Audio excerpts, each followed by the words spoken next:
Hi, folks. This is Don Meisner with the North Country Fishing Report. You know, one of the things that I was thinking about, we've talked about it before, but to me, it's fascinating how different bodies of water, the fish will take on different characteristics, and often certain bodies of water have a lot bigger fish than others.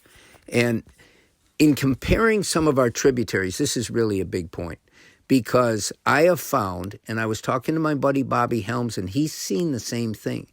But for some reason, the Raquette River seems to have conditions that are different than some of our other waters. And of course, all these waters are different. The Raquette River has got a number of dams upstream.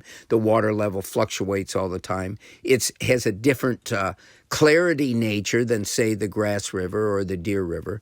But what strikes me is how big some of the species are in the Raquette River. The same species that exist in these other tributaries that on average don't seem to get as big. And why do they get bigger in some waters? Well, one of the biggest reasons is the bait or the food that they eat. And there's so many other reasons also. The amount of vegetation, the clarity or the type of nutrients that are in the water temperature, all these things can make a difference. But in the Raquette River in particular, I have noticed, and Bobby said the same thing to me, and we haven't fished together. He said the fall fish, those chubs, and I've talked about it on other shows, but those chubs or whatever you want to call them, they're called fall fish, grow to huge lengths in the Raquette River.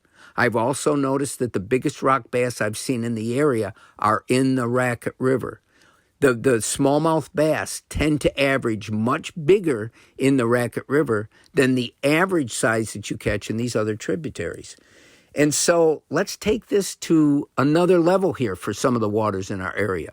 Remember, I've told you that whenever you have a man-made body of water that's been dug out, that's been made into a reservoir, usually any reservoir in our region is going to have northern pike and walleye pike. And there's a number of reservoirs on the Raquette River.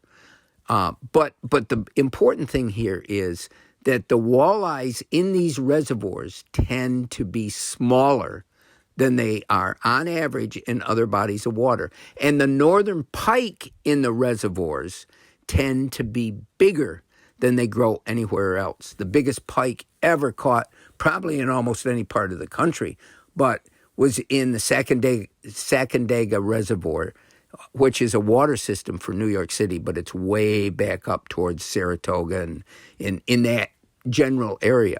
But the Sacandaga Reservoir holds gigantic northern pike. Over 40 pounds has been caught there. Then you look at other reservoirs. The Delta Reservoir down by Utica, again, has huge northern pike, and our reservoirs right in this area have really big northern pike. One of the most famous of all is Cranberry Lake. Those pike there grow huge.